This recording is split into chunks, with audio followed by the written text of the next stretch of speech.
You got to search. You got to really search. Okay?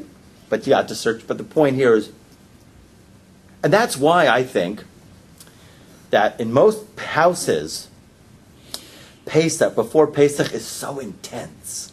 Mm-hmm. The strife, the fights, not the fights, but if you don't hold it, because you know why? Hashem, all this pressure, because He wants you to show you yourself. He wants to show you where your chametz is. Okay?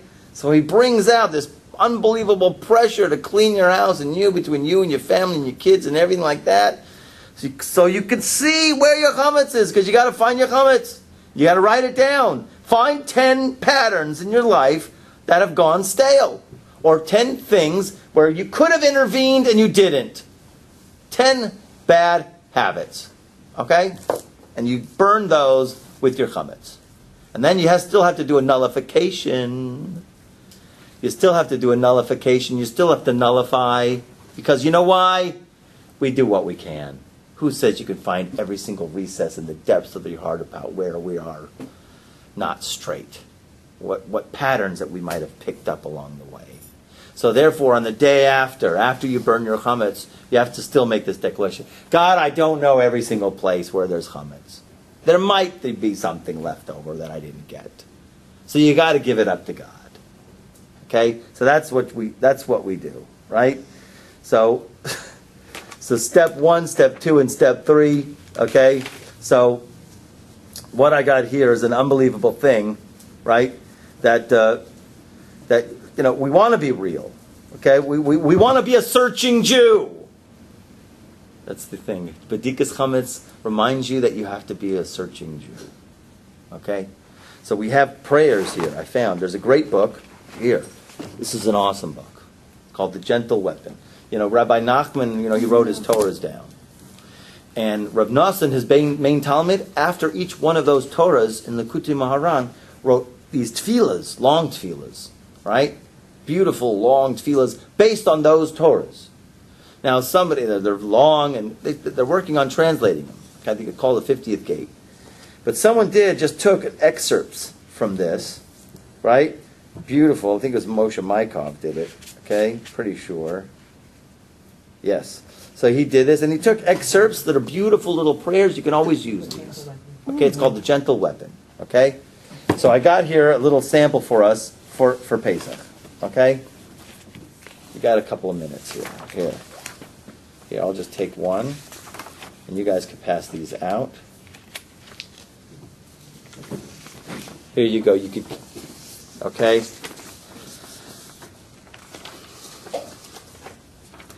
So the idea here of Pesach is to begin anew. Okay? It's a renewal. It's becoming the child. It's going into the simple self. You have to shed the old as best as possible.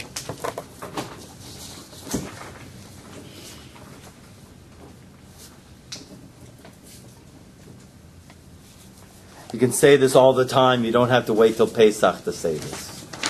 Any one of these could be said all the time. It's great if you go to do it.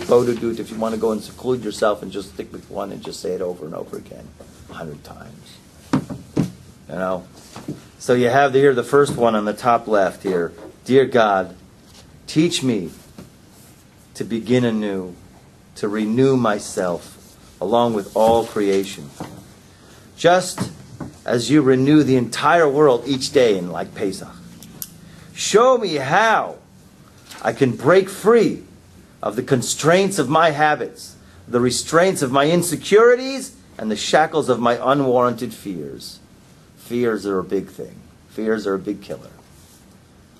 So do the next one on the right column there on the top, a fresh start. Teach me, dear God, to make a fresh start, to break yesterday's patterns, to stop telling myself I can't when I can, I'm not when I am, I'm stuck when I'm eminently free, as Pesach. And the next there on the bottom left, right, the way home, center of all existence, help me find the way to that sacred sanctuary within myself, to that precious center of my existence. Help me discover my place in the world, that space where I truly belong, that space which belongs unconditionally to me. Dear God, I've wandered for so very long. Help me find my way home. And then the last one there, dear God, what a mess I've made of my life. A hopeless mess. How will I ever right all that I've wronged? Restore all that I've ruined. Fix all that I've destroyed. Only you can help me, dear God. If you don't help me, what hope is there? Help me and heal my life.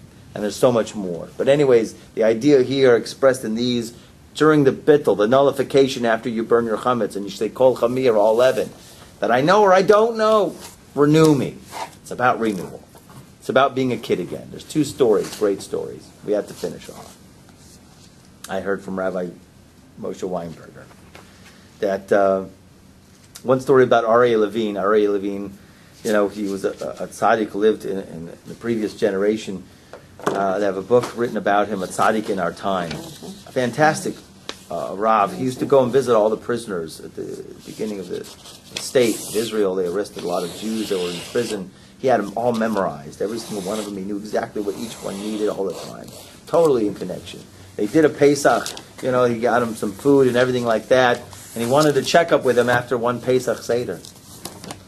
And he went and checked up, and he says, how did it go? And they say, Baruch Hashem, it went great, except for there was one thing that wasn't so geschmack. Was one thing that wasn't so great, one part of the evening. And he says, what was that? He says, well, when it came time to open the door for Elijah, we asked the warden, if he could just open it up, so we could, do shafol chamascha, they weren't willing to do that.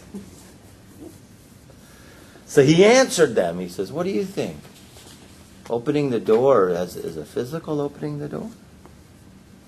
For Elijah? It's opening the door of your heart. That's what you have to do. And then Elijah comes in. You can open all the doors. You can have the biggest house and the biggest doors and the most beautiful doors. And you need people to even help open the doors. Right? That could be an opening of the doors, but the real open the doors is to open your heart. And there's another great story about the Belzer Rebbe. The Belzer Rebbe in Europe, previous. I never heard this, but he stayed up for like 1,000 nights. He used to learn with Elijah, the prophet, they say. As a matter of fact, he got the plans to build the synagogue where they were in Europe from Elijah. Now that synagogue got destroyed, but they rebuilt it. That's the one that is in Yerushalayim now. You'll see it looks like a mamash Beit HaMikdash. It's an unbelievable thing. But the minhag that he had, which I kind of have, which is when it comes time to open the door, right? You know what I do, right? Right? So he goes out and he takes all his chevra with him, and they bring torches, and they go out and they dance in the streets. And all the neighbors come and they all dance in the streets. And then, because when he opens the door, Elijah's there. Okay? He opens the door and they all dancing in the streets, and they all march to the synagogue, and he gives a drasha or something, a Devar Torah, and they all go back home. It happened once. His daughter fell asleep in the early seder, as children will do. Right? She fell asleep. They did the whole thing. They went out. They danced in the streets. They went to the synagogue. They came back, and she woke up and she goes, "Whoa, whoa, whoa, whoa, whoa, whoa, whoa! You didn't open it. What happened? What about Elijah the prophet? What about opening the doors?" The Belzer Rebbe said, "Okay, let's go. Do it again." They went and did it again. Okay, because really it's the night of the kids. Okay? But it's not the night for the kids. Yes, the kids. It's the night of the kid. You're the kid. It's the night of the kid. He did it all again, the whole dancing spiel and down the street with the torches and everybody, and Yom Tov torches, I'm thinking like, you can't blow those out on Yom Tov. What's doing with that? So in any case, but they did it because it's the night of the kid. The matzah is the kid. Don't forget, it's the early stage when the water hits the wheat. It's it's all, and the four kashas.